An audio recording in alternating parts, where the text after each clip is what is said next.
Olá, bom dia, seja muito bem-vinda. Eu sou Joyce Hasselmann e junto com Lauro Jardim, Augusto Nunes e Caio Blinder, direto de Nova York, trago para você não só os fatos, mas em especial o que há por trás dos fatos no Giro Veja exclusivo com os nossos colunistas. E essa é uma semana parada lá no Congresso Nacional. Em Brasília a coisa está meio se arrastando, a presidente Dilma trocando farpas com Renan Calheiros e Eduardo Cunha, isso pelas redes sociais. Votação que é bom mesmo, não está acontecendo, pelo menos as votações aí de grande impacto, nem na Câmara, nem no Senado, tá tudo meio morno. Será? A gente segue direto para o Rio de Janeiro. É hora de Lauro Jardim, do Radar Online. Conta tudo, Lauro. Fala o bastidor. Bom dia. Bom dia, Joyce. No meio dessa confusão toda envolvendo a FIFA e a CBF, muita gente está se perguntando quão confortáveis estão os patrocinadores da seleção brasileira. São empresas grandes, como Itaú, Ambev, BRF, Mastercard, que pagaram milhões de reais, às vezes os contratos são em dólares, então milhões de dólares por um contrato.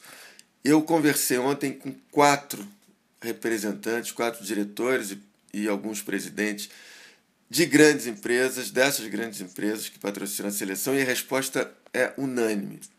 Primeiro, todos eles ressaltam que a seleção é a paixão do brasileiro e que está apartada da sujeirada que está vindo à tona. Claro, a seleção é uma paixão nacional, mas para patrociná-la, essas empresas tiveram que negociar com gente que agora está presa, por exemplo. Isso é um problema. E, em segundo lugar, entre as respostas que eles me deram, mais importantes, os dirigentes dessas empresas, eles ressaltaram que é hora de esperar. Nada de atitudes precipitadas, como, por exemplo, denunciar o contrato, ou seja, tentar cancelá-lo. Nenhum dos grandes patrocinadores da seleção tomou qualquer atitude em relação ao escândalo envolvendo a CBF ainda. E nem vai tomar por enquanto. Eles, no fundo, querem ver até onde a crise chega. Um deles, no máximo, por enquanto, que está fazendo, ele já marcou para a semana que vem uma reunião com o diretor jurídico da CBF, Carlos Eugênio Lopes, uma reunião para tentar entender melhor o que está acontecendo. Talvez já estejam fazendo, essas empresas, nesse meio tempo, pesquisas para tentar saber se o escândalo está as atingindo de alguma maneira, está atingindo as imagens das empresas. Como o escândalo ainda está muito no início, apesar da intensidade já muito grande, é hora de esperar mais um pouco para ver se alguma dessas empresas vai pular fora. A tendência é não pular. Obrigada, Lauro.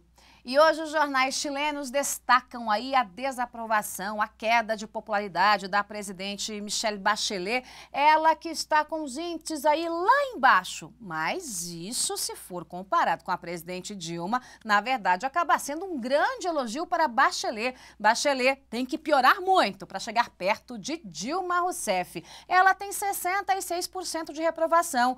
Dilma tem 80, 84, 82, 83, dependendo da pesquisa. Augusto Nunes comenta. Fala, Augusto. As pesquisas internas dizem que a aprovação de Dilma está entre 7% e no máximo 10%, contando a margem de erro. Tá feia a coisa, a Bachelet não precisa se desesperar não, né, Augusto? Não. Ela devia se informar sobre o Brasil, porque é um consolo.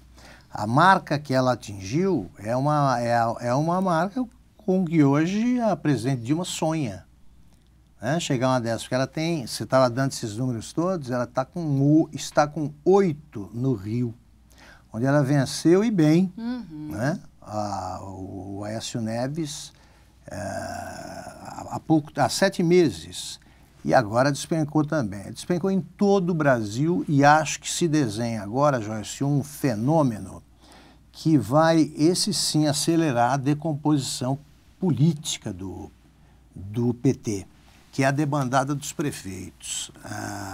Multiplicam-se notícias dando conta de que prefeitos eleitos pelo PT há 3 anos querem disputar a reeleição por outros partidos, porque o PT, que antes ajudava a eleger, agora tira voto, porque o candidato tem que passar a campanha se explicando. E agora a gente segue direto para Nova York. Caio Blinder, toda semana trazendo as manchetes internacionais. E hoje a gente fala das eleições nos Estados Unidos. Tem um número grande aí de candidatos do Partido Republicano. Ô, Caio, tem um congestionamento de candidatos? Bom dia. Bom dia, Joyce. Bem, tá tudo embolado e, como é o caso dos republicanos, não é tanto no meio de campo, mas muito mais na ala direita do campo. Nesta quinta-feira, nós vamos ter o anúncio da entrada na corrida do ex-governador do Texas, Rick Perry. Nessa semana entrou um senador obscuro. Na semana passada entrou um ex-governador de Nova York que nem eu sabia que ele estava vivo. O nome dele é George Pataki. O Larry Sabato, que é um acadêmico que conhece tudo sobre pares eleitorais americanos, ele calcula que sejam 18 prováveis candidatos nas primárias republicanas. Isso vai ser um número recordista. Se forem 15, já seria um negócio espantoso. Nos anos 70, havia esse congestionamento entre os democratas em eleições quando os republicanos estavam no poder, na época do Nixon. Havia esse tumulto na maratona. Agora vem os republicanos. Então, uma parte da explicação é meio lógica, né? São 8 anos de Obama e existe uma incrível ansiedade entre os republicanos para impedir que Hillary Clinton emplaque no grande duelo de novembro de 2016. Então tem muito candidato ao trono em função disso, mas realmente é uma mistura, tem muita gente obscura e os próprios caciques do partido se preocupam porque isso pode gerar uma guerra civil muito extensa, muito longa, e isso talvez ajude os democratas. Isso é um argumento. Outro argumento que esse número excessivo de candidatos demonstra a vitalidade do Partido Republicano. Afinal, você tem pelo menos uma mulher na parada, que é a ex-executiva Carly Fiorina, você tem pelo menos um negro, né? Que é o neurocirurgião Ben Carson. Você tem 2 filhos de cubanos, os senadores Ted Cruz e Marco Rubio, ou seja, o partido, pelo menos com tanto candidato, tem uma cara diversificada, tem vagamente a cara do país, com mulheres, negros e latinos ao lado do quadro de suspeitos habituais, que são homens brancos mais velhos. Agora fala aqui pra mim, Caio, a quantidade é sinônimo de qualidade nesse páreo aí?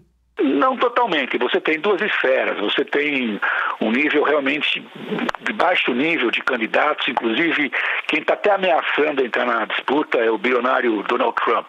Não ele, mas o cabelo dele, aquela cabeleira dele ameaça entrar na disputa. Ele já tinha feito isso, esse tipo de ameaça no ciclo eleitoral passado.